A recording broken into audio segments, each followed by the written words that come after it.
इस संसार में जितनी भी भौतिक शक्तियां हैं वे सब सूर्य द्वारा ही स्पंदित होती हैं। इतना ही नहीं, जो पदार्थ जिस रंग का होता है उसमें होकर केवल उसी रंग की किरणें ही पार होती हैं। एक ऐसा विज्ञान सूर्य का। आइए हम बात करते हैं सूर्य चिकित्सा के बारे में और सूर्य योग के बारे में। आज इस विद्या को जानकर आप हैरान रह जाएंगे कि सूर्य की शक्तियां किस तरीके से हमको जीवन के हर एक क्षण प्रभावित करती हैं और सूर्य की शक्तियों से जुड़ करके आप कितना कुछ लाभ ले सकते हैं। किस तरीके से सूर्य चिकित्सा, सूर्य यज्ञ, सूर्य योग, सूर्य का ही जप ध्यान अनादि काल से हमारे ऋषियों मुनियों ने करते रहा है। आइए समझते हैं इसके विज्ञान के बारे में। सूर्य तेज और प्रकाश का प्रतिनिधि माना जाता है। उसे संसार की आत्मा और संसार का पिता भी कहा जाता है क्योंकि परमाणुओं की गति तथा विकास की प्रेरणा सूर्य से ही मिलती है। इस संसार में जितने भी परमाणु हैं उन सबको गति तथा विकास की प्रेरणा सूर्य से ही मिलती है, मात्र और मात्र सूर्य से मिलती है। शक्तियों के केंद्र सूर्य के साथ जब प्राण का योग होता है तो उसमें से अनेक शक्तियां आविर्भूत होने लगती हैं जो सूर्य में पहले से ही मौजूद है। जिस तरीके से अग्नि के समीप रखने से सभी पदार्थ गर्म हो जाते हैं, बर्फ से जो भी वस्तु संलग्न रहती है वह ठंडी होती जाती है। यह ठीक है, कोई वस्तु प्रभाव को कम मात्रा में और कोई अधिक मात्रा में ग्रहण करती है। कोई वस्तु अधिक मात्रा में ग्रहण करती है, जैसे लकड़ी जल्दी ही अग्नि के प्रभाव को ग्रहण कर लेती है, उतनी जल्दी पत्थर नहीं करता। इसी प्रकार विषमता को दूर करने के लिए सूर्य योग की आवश्यकता पड़ती है कि किस तरीके से आप सूर्य की शक्तियों को अधिग्रहित कर सकते हैं और उसके लाभ को ले सकते हैं।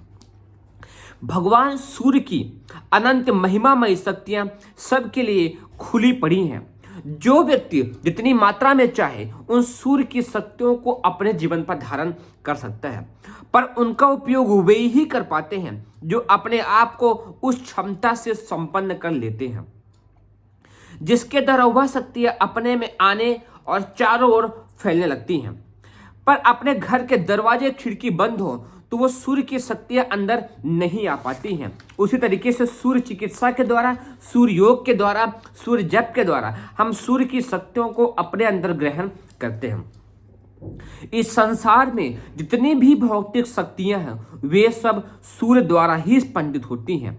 वैज्ञानिक लोग जिन सूक्ष्म शक्तियों को प्रकृति के अंतराल से ढूंढ कर निकाल रहे हैं वे सभी सूर्य द्वारा ही आविर्भूत हुई मानी जाती हैं। इस प्रकार सृष्टि के समस्त व्यवसाय सूर्य द्वारा ही संचालित माने जाते हैं क्योंकि उसी की किरणें विविध प्रक्रियाओं द्वारा उत्पादन, विकास और विनाश भी करती हैं।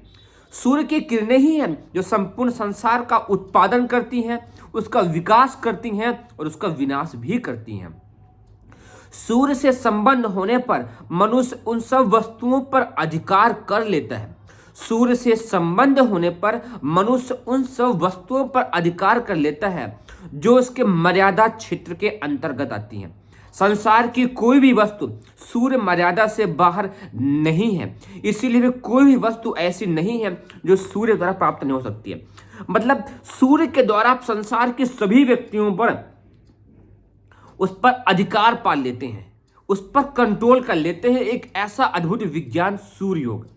सूर्यवंशी राजा अपनी पैतृक शक्ति में सविता की शक्तियां सम्मिलित अनुभव करते थे। कुंती ने सूर्य शक्ति को आमंत्रित कर गर्भ धारण किया था और उससे कर्ण की उत्पत्ति हुई थी जो महान कर्ण बने थे।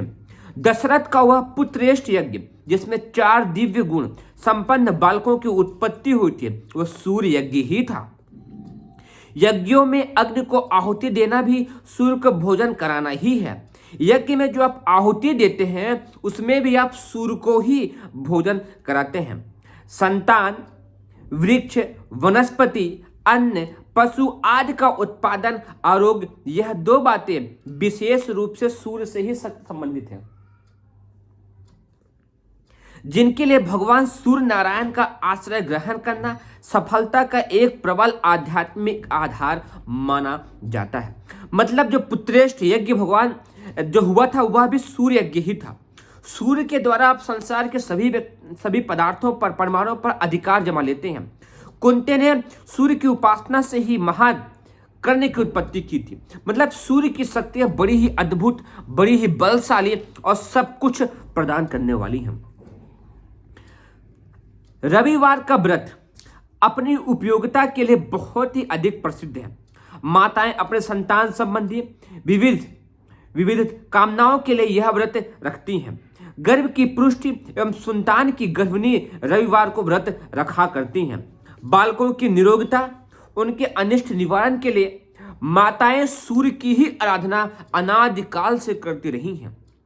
क्षीण स्वास्थ्य वाले अपने कमजोर तथा बीमारी को हटाने के लिए और स्वस्थ पुरुष बलिष्ठता प्राप्त करने के लिए सदैव से ही रविवार का व्रत रखती रही हैं, क्योंकि रविवार का व्रत सूर्य का व्रत माना जाता है।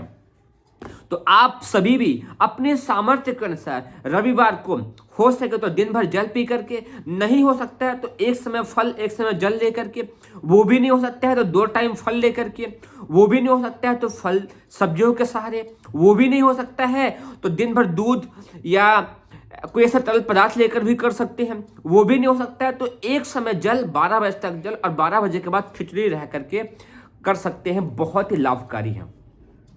रविवार का व्रत कुछ कठिन नहीं है। जो लोग पूर्ण स्वस्थ हैं वे निराहार रहकर कर सकते हैं। केवल जल पीकर रहना निराहार रहना कहा जाता है।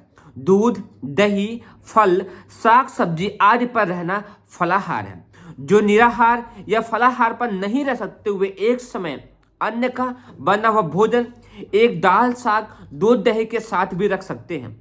नमक, मीठा उस भोजन में न रखना चाहिए। इस प्रकार स्वाद रहित सात्विक प्रकृति का भोजन एक समय भी अर्ध उपवास माना जाता है। उपवास के दिन नित्य प्रति सूर्य को अर्घ देना, जल चढ़ाना अनिवार्य है। सूर्य का ध्यान करना अनिवार्य है। उसकी मानसिक परिक्रमा करना भी अनिवार्य है।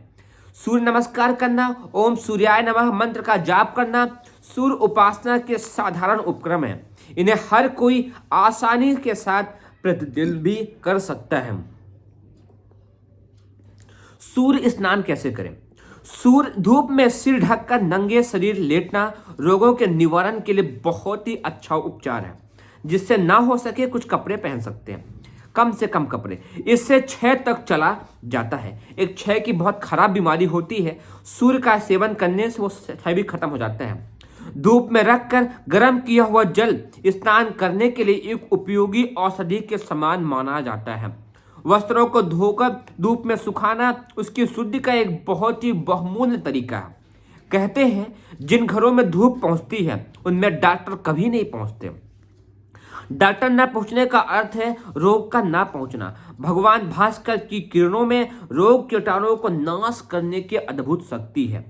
भगवान सूर्य की किरणों में जहां तक पहुंचती हैं उसमें रोग कीटाणुओं को नष्ट करने की, बीमारियों को दूर भगाने की एक बहुत ही अद्भुत शक्ति है। इसलिए आपके घर की डिजाइन, कमरों की डिजाइन, किचन की डिजाइन, पूजा घर की डिजाइन ऐसी होनी चाहिए जहां स्वच्छ वायु और पर्याप्त मात्रा में धूप पहुंच सके। मनुष्य सूर्य के संपर्क में जितना ही रहेगा उतना ही अस्वस्थता से बचा रहेगा। मतलब यदि आप चाहते हैं कि बलशाली रहें, स्वस्थ रहें, निरोगी रहें और अच्छा जीवन जीते हुए आगे बढ़ते रहें तो बहुत ही आवश्यक हो जाता है कि आप सूर्य के संपर्क में बने रहें। प्रकृति के सभी जंतु अपने पिता सूर्य नारायण के सम्मुख नंगे बदन फिरते हैं। प्रकृति के सभी जीव जंतु भगवान सूर्य के सम्मुख नग्न अवस्था में ही घूमते रहते हैं, उसके समीप रहते हैं। यही कारण है कि वे रोगी नहीं होते हैं। हमारे पूर्वज भी लज्जा निवारण के वस्त्रों के अतिरिक्त अपने दैनिक जीवन में अन्य वस्त्रों को धारण नहीं करते थे। वे जानते थे त्वचा के छिद्रों द्वारा सूर्य किरणें हमारे शरीर में जितना ही अधिक प्रवेश करेंगी उतने ही हम निरोगी रहेंगे। हमारे शरीर में जितनी ही स्वच्छ वायु और खुली हुई धूप का स्पर्श होगा उतना ही हम निरोगी रहेंगे। सूर्य के रथ में 7 घोड़े जुटे होने की पौराणिक मान्यता बहुत ही अधिक प्रसिद्ध है। उन 7 घोड़ों का तात्पर्य 7 रंग की किरणों से ही है। भगवान भास्कर की जो असंख्य किरणें भूमंडल पर आती हैं उसमें 7 रंग ही होते हैं। वे रंग इंद्रधनुष में भी दिखाई देते हैं। वही 7 रंग कई तरह की शक्तियों से भरे पड़े हैं। इन रंगों के साथ कुछ विशिष्ट शक्तियां भी संबंधित होती हैं। वे शक्तियां जिस स्थान पर जितनी अधिक मात्रा में सम्मिश्रित होती हैं, एकत्रित हो जाती हैं, वहां वही रंग दिखाई देने लगता है। पश्चात वैज्ञानिक ने मनुष्य के मस्तिष्क से निकलकर उड़ने वाले विचारों का सूक्ष्म दर्शन यंत्रों की सहायता से देखा है। उन्होंने विभिन्न प्रकार के विचारों के रंग और स्वरूप देखे हैं। क्रोध का रंग लाल होता है, पाप के तामसिक विचारों का रंग काला होता है, ज्ञान और विवेक का रंग पीला होता है, त्याग और परोपकार का रंग भगवा होता है, शांति का रंग नीला होता है, उत्साह का रंग गुलाबी, कूटनीति का रंग किसमिसी, भोगेच्छा का रंग बैगनी, प्रसन्नता और तृप्ति का रंग हरा, लोभ का रंग बसंती, रचना का रंग खाकी, विकास का रंग मुगिया, दृढ़ता का रंग हल्का काला, मधुरता का रंग गेहुआ, मूक चंचलता का रूपाला, छल का मटीला, अहंकार का भूरा, उदासीनता तथा दाता का रंग सरबती होता है। इस तरीके से आपने समझा किस तरीके से हर कलर की क्या खासियत है वो देखने को मिलती है। दिखने में तो पूरा संसार प्रकाश में दिखता है, लेकिन ये 7 रंग की किरणें कई तरह की शक्तियों से भरी पड़ी होती हैं। यही शक्ति होती है जिस व्यक्ति के पास जैसी मात्रा में होती है उस व्यक्ति का जीवन उतना ही सरल और अच्छा बनता है।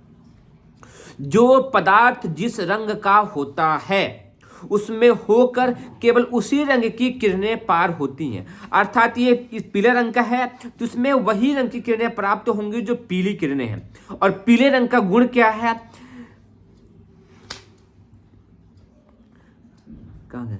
ज्ञान और विवेक का रंग पीला माना गया है। भगवा बोले तो त्याग और परोपकार का रंग भगवा माना गया है।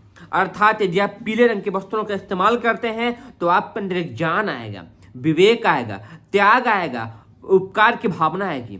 नीले रंग के वस्त्रों को उपकार करेंगे तो आपके अंदर शांति भावना आएगी। ऐसे 17 कलरों का रंग बताया गया है।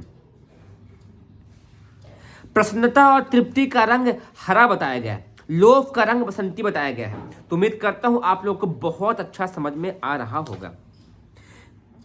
यदि कोई कपड़ा भगवा रंग का है उसमें होते हुए त्याग और परोपकार की किरणें क्षण का भीतर जाएंगी और भीतर जो शरीर है उस पर प्रभाव डालेंगी।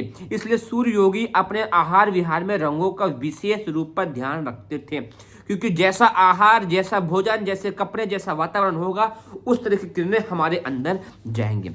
सूर्य किरण चिकित्सा नामक अपने पुस्तक में हमने कई तरह की बातें आ चुकी हैं। अब आगे चलते हैं क्योंकि विषय बहुत लंबा है। सूर्य चक्र के 2 स्थान है, एक हृदय, दूसरा आमाशय। हृदय प्रधान माना गया है, आमाशय उसकी शाखा है। इसलिए आमाशय में स्थित सूर्य चक्र को उपचंद्र तथा चंद्र चक्र भी कह सकते हैं। हृदय स्थित चक्र का वर्ण श्वेत प्रकाश, अत्यंत तेजवान, आकार गोल और प्रकृति ऊष्मा का है। आमाशय स्थित चक्र का वर्ण पीला, प्रकाशमय, चंद्रमय माना गया है। सूर्य उपयोगी जिस भावना को उत्तेजित करना हो, बढ़ाना हो, उस भावना को मन में धारण करते हुए सूर्य चक्र का ध्यान किया जाए तो वह वृत्ति शांत करनी हो तो ऐसे भावनाएं अमाशय चक्र में ध्यान करने से वो जब जागृत होती हैं, एक्टिवेट होती हैं। सूर्य योग अद्भुत योग है। वह अभ्यास, प्रयत्न और धैर्य के साथ अभिचित साधना में प्रसिद्ध हो सकता है। साधना के रहस्यमय पुस्तकों में इसको प्रकाशित किया जा सका है, उसको आप सब पढ़ सकते हैं। इस किताब का नाम है प्रसुप्ति से जागृति की ओर। बहुत ही अच्छी किताब है सूर्य योग के बारे में, सूर्य स्नान के बारे में, सूर्य जप के बारे में। उम्मीद करता हूं आपको समझ में आया होगा। फिर से अंतिम बात, अपने घर के आसपास का जो कलर है उसे सोच समझ कर रखें। किस कलर के क्या फायदे हमने आपको इसमें बता दिया है। दूसरी चीज, रविवार को सूर्य का दिन होता है तो हो सके 12 बजे तक खूब सारा जल पिए और पेट को खाली रखें, और हो सके तो उसके बाद पतली खिचड़ी या फल खा करके रहें, और हो सके तो हर दिन भगवान सूर्य देवता को अर्घ्य दें, सूर्य का ध्यान करें, सूर्य का जप करें और गायत्री मंत्र बोलते हुए सूर्य का ध्यान करें, अपनी प्रतिभा को प्रखर करें। सूर्य का ध्यान करेंगे, अपनी प्रतिभा प्रखर करेंगे। यह स्लोगन गायत्री परिवार के द्वारा बहुत अधिक चलाया जाता है। उसको भी सुने, उसका लाभ लें। उम्मीद करता हूँ आपको अच्छा लगा होगा। कोई कमेंट हो, कोई प्रश्न हो तो कमेंट करिएगा। आप सभी को हृदय की गहराई से बहुत बहुत धन्यवाद।